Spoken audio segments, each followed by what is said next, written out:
மொறு மொறுன்னு evening snacks. சூப்பரா மணக்க மணக்க நம்ம ஈவினிங் ஸ்நாக்ஸ் ரெடி ஆயிடுச்சு. வாங்க எப்படி இருக்குன்னு டேஸ்ட் பார்த்தலாம்.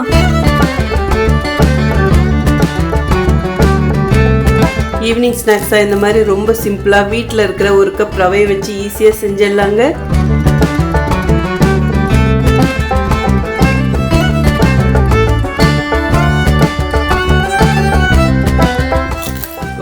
நல்லா முறுமுறுன்னு இருக்கு.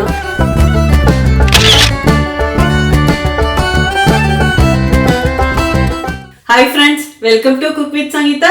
இன்னைக்கு நம்ம பார்க்க போறது வீட்ல ஒரு கப் ரவை இருந்தா அதை வச்சு எப்படி ஈவினிங் ஸ்நாக்ஸ் செய்யறதுங்கிறதாங்க இன்னைக்கு பார்க்க போறோம். ரொம்ப எளிமையான முறையில சங்கீதா ஸ்டைல செஞ்சு காட்ட போறேன். வாங்க எப்படி செய்யலாம்னு பார்க்கலாம். நம்ம சேனலை யாரெல்லாம் இன்னும் சப்ஸ்கிரைப் பண்ணலையா சப்ஸ்கிரைப் பண்ணுங்க. ப்ளீஸ் கீழே இருக்கிற பெல் பட்டன்ல மறக்காம ஆள் கொடுங்க. அப்பதான் நான் போற வீடியோ உங்களுக்கு உடனே வரும். வாங்க இப்ப எப்படி செய்யறதுன்னு பார்க்கலாம். இப்ப ஸ்நாக்ஸ் செய்யறதுக்கு ஒரு பவுல் எடுத்துக்கிட்டங்க. இப்ப தேவையான பொருட்கள்லாம் இதுல போட்டுக்கலாங்க. பெரிய வெங்காயம் பெருசா ஒன்னு எடுத்து பொடியா கட் பண்ணி வச்சிருக்கேங்க. இதிலே போட்டுடலாம். அடுத்து 2 பொடியா கட் பண்ண பச்சை மிளகாயும் போட்டுக்கலாம். நீங்க உங்க காரத்துக்கு ஏற்ப கூடி குறைச்சும் போட்டுக்கலாம். சின்னதா ஒரு துண்டு இஞ்சி எடுத்து பொடியா கட் பண்ணிருக்கேன். இதுவும் போட்டுக்கலாம். கருவேப்பிலையும் கொஞ்சம் பொடியா கட் பண்ணி போட்டுக்கலாம். கொத்தமல்லி இலையும் கொஞ்சம் பொடியா கட் பண்ணி போட்டுக்கலாங்க. 1 டீஸ்பூன் தூள் உப்பும் போட்டுக்கலாம். இப்போ எல்லாத்தையும் ஒன்று சேர்த்து நல்லா பிசைஞ்சிக்கலாம். இந்த வெங்காயத்தில் இருக்கிற தண்ணிலாம் வெளியே வந்துடணுங்க. வெங்காயம் நீங்கள் கூடி குறைச்சி போட்டுக்கலாம், நம்ம விருப்பம் தான். இந்த அளவுக்கு பிசறி கொடுத்தா போதுங்க. இனிமேல் தேவையான மாவும் இதிலே சேர்த்துக்கலாம். அடுத்தது 200 கிராம் பொடியாக இருக்கிற ரவை எடுத்து வச்சிருக்கேங்க. இதுவும் போட்டுடலாம். ரவை பொடியாக இருக்கிறது ரொம்ப முக்கியங்க. நீங்கள் கிராம் கணக்கில் வேணாலும் அளவு எடுத்துக்கலாம் ரவை, இல்லை இந்த மாதிரி கப்பில் வேணாலும் எடுத்துக்கலாம். கப்பு கிண்ணம் எதா இருந்தாலும் பரவாயில்ல. 1 கப் ரவை போட்டோமா 1/2 கப் அரிசி மாவு போட்டுக்கணுங்க. அடுத்தது அரிசி மாவு 100 கிராம் எடுத்து வச்சிருக்கேன். ஸோ 1/2 கப் இருந்தா கரெக்டா இருக்குங்க. இப்போ இதிலே போட்டுடலாம். 1 டீஸ்பூன் எள்ளும் போட்டுக்கலாம். எள்ளு போறது ஆப்ஷனல் தாங்க. இதோடைய வறுக்காத வேர்க்கடலை கொஞ்சம் எடுத்து வச்சிருக்கேன். இதுவும் போட்டுக்கலாம். இப்போ எல்லாத்தையும் ஒன்று சேர்த்து நல்லா மிக்ஸ் பண்ணிக்கலாங்க. ஃபர்ஸ்ட் இந்த வெங்காயத்தில் இருக்கிற நீரே நல்லா ஒன்று சேர்த்து பிசைஞ்சிக்கலாம். பத்தாதத்துக்கு கொஞ்சம் கொஞ்சமா தண்ணி தெளிச்சு பிசையணும். இந்த அளவுக்கு பிசறி கொடுத்தா போதுங்க. அடுத்தது 2 டீஸ்பூன் எண்ணெய் சூடு பண்ணி வச்சிருக்கேன். இதிலே ஊற்றிக்கலாம். நல்லா இப்படி சூடா இருக்கணுங்க. இதுவும் ஒன்று சேர்த்து பிசைஞ்சிக்கலாம். போதுங்க. இனிமே கொஞ்சம் கொஞ்சமா நார்மல் தண்ணி ஊற்றி பிசைஞ்சிக்கணும். ஒரேடியா தண்ணி ஊற்றி பிசையக்கூடாது. எண்ணெய் குடிக்கும், நமக்கு தட்டி போறதுக்கும் வராது. பாருங்க இப்படி பிசையணும். பெங்களூர்ல இதை மதுர் வடைன்னு சொல்லுவாங்க. ட்ரெயின்லலாம் இது விற்கும். ரொம்ப ருசியா இருக்கும். நம்ம ரவை போட்டிருக்கிறதுனால தண்ணி கொஞ்சம் ஜாஸ்தியாவே உரியுங்க. இப்படி நல்லா மிக்ஸ் பண்ணி கொடுத்துட்டு உங்களுக்கு உப்பு காரம் பார்த்துக்கோங்க. உங்க டேஸ்ட்டுக்கு தகுந்த மாதிரி அட்ஜஸ்ட் பண்ணிக்கோங்க. இப்படி எல்லாம் ஒன்று சேர்ந்து பிசைஞ்சிக்கணுங்க.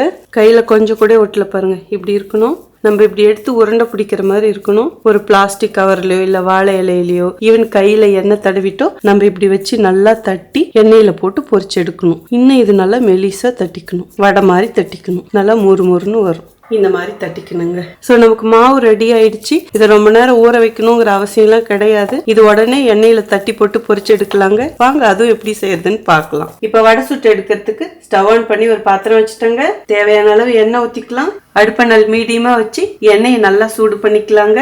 நான் இருந்த மாவுலாம் இந்த மாதிரி உருண்டையும் பிடிச்சி வச்சுட்டேங்க. அப்ப நமக்கு தட்டி போறதுக்கு ஈஸியா இருக்கும். எண்ணெயும் நல்லா காஞ்சிருச்சு. இப்போ ஒவ்வொரு உருண்டையா தட்டி எண்ணெயில போட்டுடலாங்க.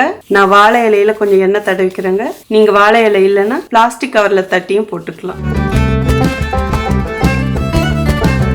இப்படி லைட்டா தட்டிட்டு இந்த மாதிரி அகலமான ஒரு கிண்ணமும் எடுத்துக்கணும். இந்த கிண்ணத்திலையும் எண்ணெய் தடவிக்கணும். அப்ப கிண்ணத்திலையும் ஒட்டாது. இப்போ இந்த கிண்ணத்தை வச்சு அப்படியே இப்படி ப்ரெஸ் பண்ணணும். இப்போ ஓரத்தில் கொஞ்சம் கொஞ்சமாக இப்படி தட்டி கொடுக்கலாம். இப்போ பாருங்கள் அப்படியே வந்துடும். இப்போ இது எண்ணெயில் போட்டுடலாம். எத்தனை போட முடியுதோ அத்தனை போட்டுக்கணும். இப்போ அடுப்பணல் மீடியமாகவே வச்சுக்கலாங்க. நீங்கள் ஒவ்வொரு தடவை கிண்ணம் வச்சு அழுத்தும் போது கிண்ணத்தில் கொஞ்சம் எண்ணெய் தொட்டுக்கிட்டிங்கன்னா உங்களுக்கு கிண்ணத்தில் மாவு ஒட்டாது. செவந்ததை அப்படி திருப்பி கொடுத்துடலாங்க. ஃபர்ஸ்ட் போட்டது முன்னாடி வெந்துடும். ஸோ அதை பார்த்து எடுத்துடணுங்க. ஒன்று ஒன்றா வேக வேக திருப்பி கொடுத்துக்கிட்டே இருக்கிறேன். ஃபர்ஸ்ட் போட்டது நல்லா வெந்துடுச்சுங்க. இந்த வெங்காயம்லாம் நல்லா ப்ரௌனாக இருக்குது பார்த்தீங்களா? ஸோ இந்த அளவுக்கு வெந்தால் போதும். இப்போ இது எண்ணெய் வடிகட்டிட்டு எடுத்துடலாங்க. இதே மாதிரி மீதி இருக்கிறதையும் வேக வச்சு எடுத்துக்கலாம். பாருங்கள் எண்ணெய் சத்தெல்லாம் அடங்கிடுச்சு. ஸோ நல்லா வெந்துடுச்சு. இப்போ இதுவும் எடுத்துடலாங்க. இதுக்கு எண்ணெயே இழுக்காதுங்க. ஏன்னா ரவை அரிசி மாவு போறதுனால நான் போட்ட அரிசி மாவு நார்மலா நம்ம வீட்டுல இடியாப்பத்துக்குலாம் வச்சிருப்போம் இல்லைங்களா, அந்த அரிசி மாவு தான். இதே மாதிரியே மீதி இருக்கிறதும் சுட்டு எடுத்துக்கலாங்க.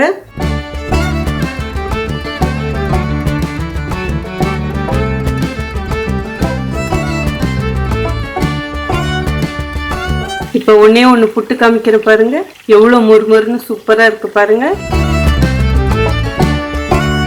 இதுதாங்க லாஸ்ட் அடிசல், இதுவும் வெந்துருச்சு. இப்போ இதையும் எடுத்துடலாங்க. ஸ்டவ் ஆஃப் பண்ணிடலாம். அவ்வளோதாங்க, சூப்பரா மணக்க மணக்க நம்ம ஈவினிங் ஸ்நாக்ஸ் ரெடி ஆயிடுச்சு. வாங்க எப்படி இருக்குன்னு டேஸ்ட் பார்த்தலாம்.